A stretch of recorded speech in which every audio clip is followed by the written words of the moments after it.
Are you going to let another year go by? Okay.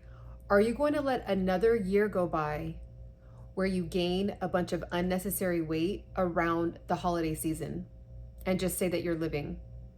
I have to be brutally honest with you about your weight because I genuinely care and I genuinely have been there and I genuinely am still going through the struggles of trying to keep off 30 pounds that I lost years ago and never gain it back. And it's difficult, especially around this time of year where there is holiday parties, there's Friendsgivings, there's coworker givings, there's family Thanksgivings, there's Christmas dinners, Christmas gatherings, Christmas parties, Christmas clubbing, Christmas gifts, Christmas treats, Christmas cookies, Christmas cakes, pumpkin cakes. Like there's so much, like there's just so much coming at us during this time of year.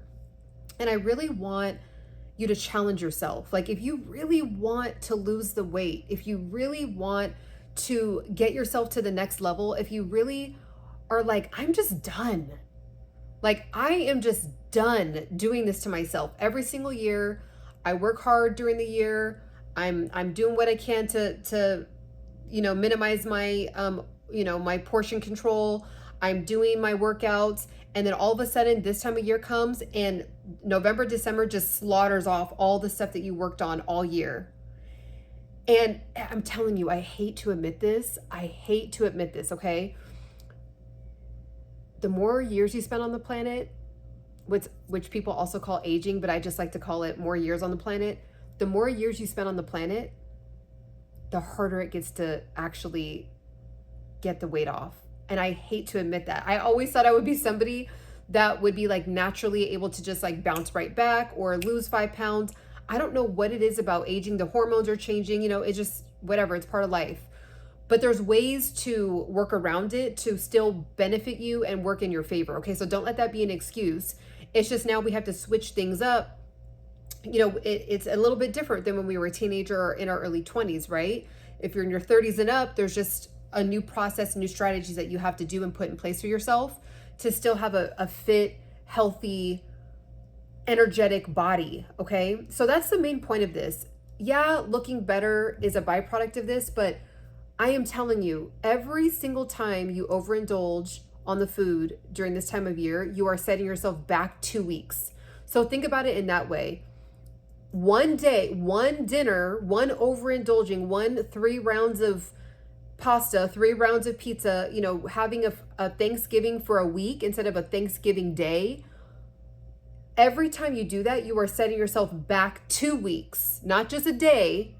Sometimes we think about it like that. Like, okay, well, I'm just going to go in on whatever I want to eat the whole weekend, right? Thursday, Friday, Saturday, Sunday. Thanksgiving's on Thursday. I'm going to have leftovers Friday, Saturday, Sunday, and live it up, right?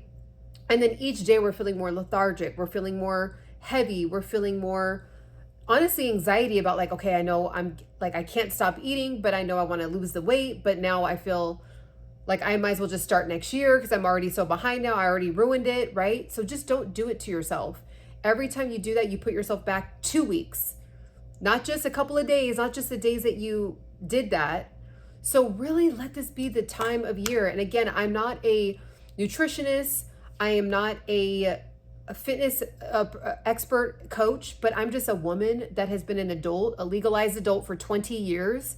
So I've learned some things. I've done some things. I've had some seasons. I have, lost 30 pounds on my own and never gained it back. And there's just a lot that I learned from that journey. And 90% of it was just my habits, okay? 90% of it was kind of accepting that I can't eat at night. Like I can't eat Taco Bell at midnight and think I'll just be able to run that off the next day. Like it's just, our hormones as women, like it just doesn't work well with doing that, right? And as much as we, don't want to admit it, like it feels good. It feels good to be cozy in a blanket at midnight watching movies, especially if you have a spouse. Like usually that's mostly what you do together. You guys eat together, right? But there's just going to have to be some changes, right? So eating super late at night, like sugar is in pretty much almost everything, which is so scary that that's how it is. But like overdoing it on the ketchup. There's a ton of sugar in ketchup. In some of your salad dressings, there's a ton of sugar in salad dressing. So sometimes you think you're eating healthy and then there's a ton of sugar in the salad dressing. So you might have to really pay attention to the back of the bottle when you buy it from the store, or make your own at home. I've actually loved making my own dressings at home. I actually crave it more now than store-bought dressings. Sugary drinks, right, from the store, like it's made with, sometimes it's made with high fructose corn syrup, right? So there's so much of an abundance of it. Even the way that starches hit our body processes it like it's a sugar. And if you're not burning that sugar from, you know, that energy that you're getting from the sugar, it's just going to pack right on. It's going to do what the body was, you know, it's actually amazing that our bodies do that to protect our organs from getting filled with toxins, but it will protect ourselves from ourselves, right? So because we're overeating on the sugar, you know, alcohol will convert as, you know, extra sugar in your body. Alcohol, drinking, you know, tequila shots, vodka shots, all that stuff, it's just empty calories. So our body will protect our organs by storing it as fat, right? So the sugar cravings, the sugar addictions, like if you cannot, just be honest with yourself. Just be honest with yourself. I had to be honest with myself, and it was just so hard, but be honest with yourself. If you can't have snacks in the house without just slaughtering them off during a stressful moment, or you just got off the phone with somebody and they made you upset and you slaughter off some food just to make you feel better, get that dopamine kick, right? Then just don't have the junk food in the house. Like I had to do that. And I used to have a roommate and they loved junk food, and I didn't want to, you know, it's not their fault that I'm gaining weight, right? So, you know, they had their own area in the kitchen where it was like, I didn't even go near that area. The cupboard was shut, and I knew that that was their junk food area and I would not go near it, right? But if it was readily out, sitting in jars and all that, it's super cute and it looks nice aesthetically to have like cute cookies and candy and all that. But I knew myself. I was like, I'm going to overindulge. So you got to level with yourself. You have to meet yourself where you're at. And if you can't do junk food, just don't do it. Okay. Also other things, like, again, I touched on the alcohol, but sugary drinks during this time of year, it's so fun to go to all the events and have all the different Christmas drinks and pumpkin drinks and pumpkin mixed with tequila and pumpkin mixed with Hennessy and like all these like amazing, I really love like and appreciate the art of how people make drinks around this time of year, but it just is what it is. It is unnecessary calories, just empty calories going into your body, giving you no nutrients. It's just toxins. So just minimize that. Like, do what you got to do this year. If you have to not go to every single coworker after work event, don't go. If you can avoid going to every single, you know, family get together and participating in the drinking, you know, if you know you can't do that, sometimes you might have to say no for a season. It's not forever, but if you actually want to give yourself a shot at losing the weight this time around, then it's going to require you to maybe skip out on a couple family dinners, right? Or if you want to make sure to still spend that quality time with family, then do what you got to do before. So eat before, right? And then affirm with yourself, I'm not going to have the alcohol this time around. I'm going to have the alcohol, you know, at this event during Christmas time, but I can skip out on the alcohol up until that event, right?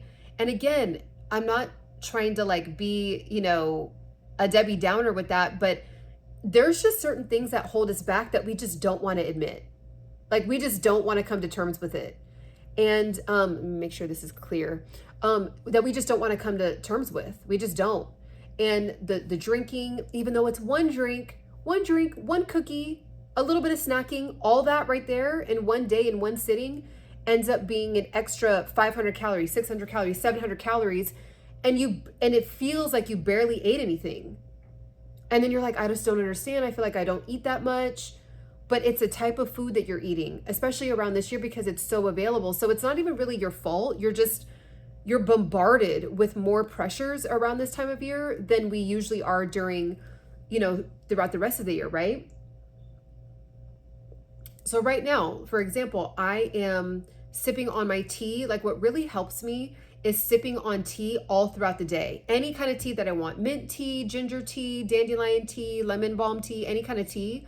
And that really helps me just kind of like get past some of the cravings. Now I'm at a point where my sugar cravings are very low, but I had to go through like a 5-year, like I'm not kidding, a 5-year journey on getting in front of the sugar craving that I developed, because what happened was I was rewarding myself with taking care of my grandmother, and I would have a really hard day. Like, she had dementia. It was a very, very tough journey to go through with her for many reasons. And I have a whole channel on that if anyone's interested. It's called @WithLoveChuckie, so you can check that out.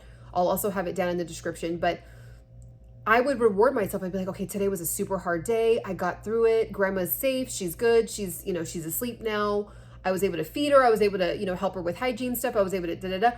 Good job, Ciana. You deserve donuts. And it just ended up turning into a thing where I couldn't just have one donut.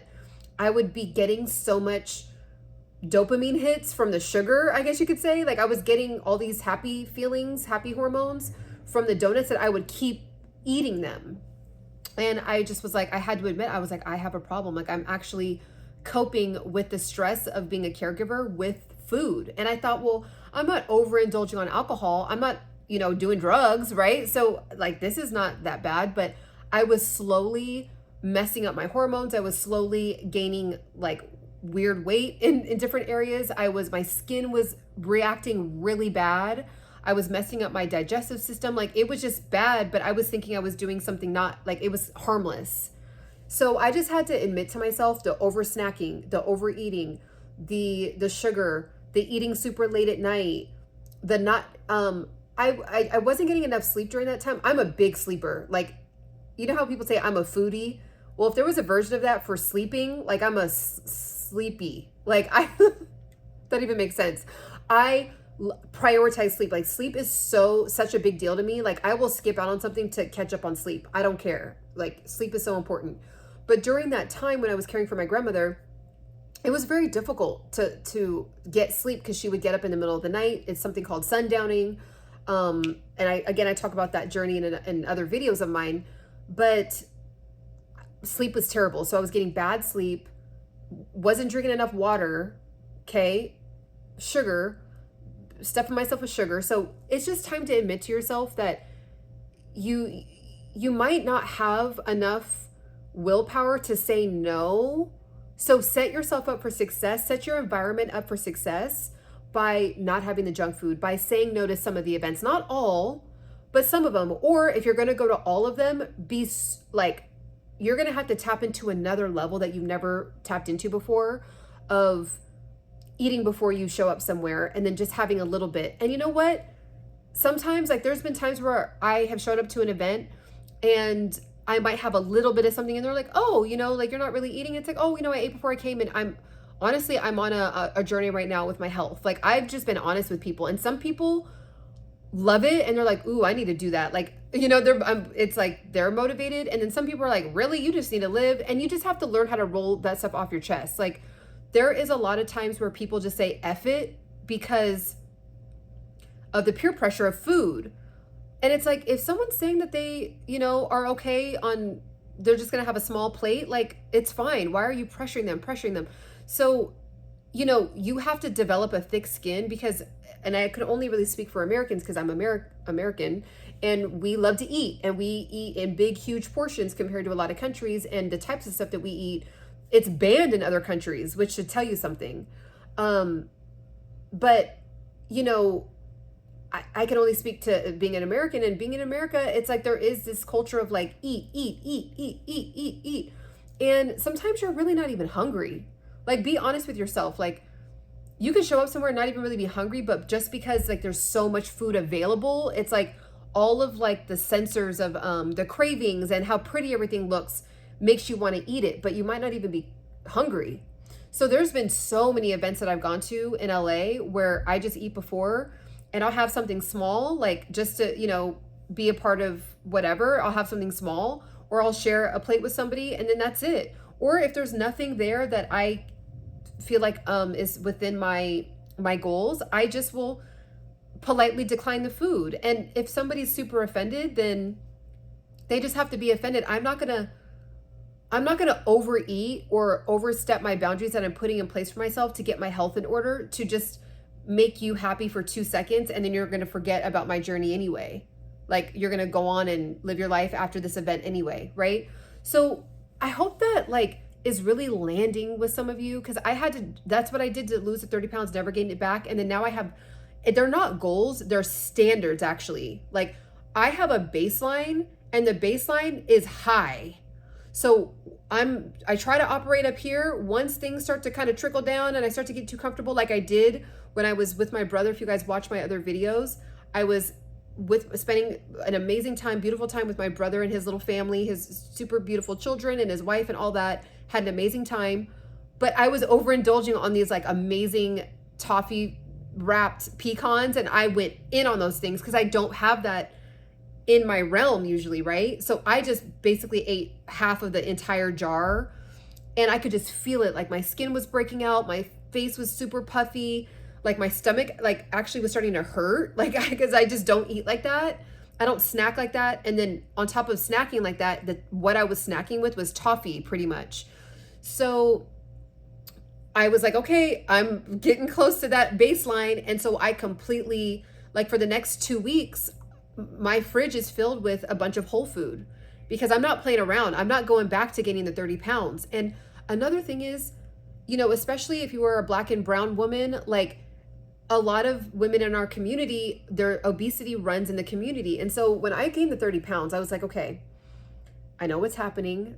I have to be honest with myself. Is this genetic? Like, is this part of, because a lot of the women in my family are obese. And so I was like, okay, is this something I can get in front of, or is this just part of my genetics? No, it's not. When I did the research and I actually put in the work and the time, it's not part of your genetics. Yeah, you could be more prone to obesity, right? Or diabetes or something because it runs in your family, but it doesn't mean it's a sentence now, right? So I completely got in front of it, and I'm nowhere near, like, where I am in my age. Women in my family have usually already been obese for 15 years of their life. So I'm kind of an outlier. And it was because I actually decided, I made a decision to identify as someone that is not going to just suffer from obesity like the rest of the women in the family. Like, oh, that's just, you know, that's who we are. Well, no. Is it really who we are? Or is it because we're all doing the same habits? So I'm breaking those habits. And then because of that, I was able to also help my mom lose 45 pounds, which we're still counting on that, to get her weight all the way down. But I've been so proud of her, because she's just done such an amazing job with a lot of these just habit changes, right? Not overeating, not having sugar at night, right? Just a lot. I actually talk about the journey with my mom in other videos of mine too. So you want to scroll down my page and check those out. But let this be the year that you get in front of it. Again, disclaimer, I'm not a medical professional. I'm not a healthcare provider. But if you need to actually even partner with a professional, I would really encourage you to do that, and let this be the year that you lose the 10 pounds, the 15 pounds, the 40 pounds, the 50 pounds. And then come January 1st, you're already ahead of the game. All the people that are super fit that we see, that we admire, we're like, wow, you know, what are they doing? They're putting in the work in the winter, okay? In the winter time. And then they look like they just woke up like this, like in 2025, May of 2025, but they're actually putting in the work in fall and winter of 2024. So, and that goes for every year on after that. Everybody is holding it together that is super fit and on top of their game in summer. They're holding to their standards that they set for themselves, and they will not go below that bar, even if it means offending somebody for 2 seconds for their own health, right? Even if it means like having to skip out on a couple of events. And I'm really big on family. So I'm not necessarily encouraging you not to go to family events. Like, I wouldn't want you to choose that option first, but sometimes in some seasons, like, you might have to do that. Okay. So like I said, I hung out with my brother and his family. There was a ton of, like, they were eating pizza every day, all day, getting in and out, getting double doubles, getting Big Macs, getting all that. I skipped out on all of that. Only thing I had was a toffee, which I was like, oh, these are good. It was a reminder. I was like, I have a problem with self-control, because it's just so good. The sugar is just so good. So I know that about myself. I was like, okay, I'm gonna have these, and I will not be buying these and putting these in my house, because I can clearly see that I can't just have 15, I have to have 50.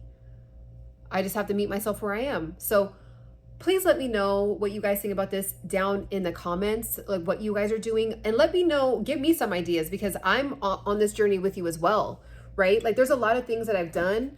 I have my ebook on how I lost 30 pounds and never gained it back. I have not gained it back for 8 years now. So I lost it 8 years ago, never gained it back. And it's because I set a new standard and a new bar for myself. So if you want to tap in with this, it's going to be pinned in the comments and also in the description box. Okay. But let me know what you guys are doing. I want to hear from you guys. Is this resonating? Is this something you have a problem with? This message is not going to be for everybody. Okay. Not everybody has the same goals, but you know who you are. You know if it's nudging at you, you know if it's on your heart, you know if you've been really silently suffering because you just want to finally figure it out. Start doing what you need to do to set yourself up for success. Put some things in line, put some boundaries in line so you can actually lose the weight. All right. I'll see you on the next one. Bye.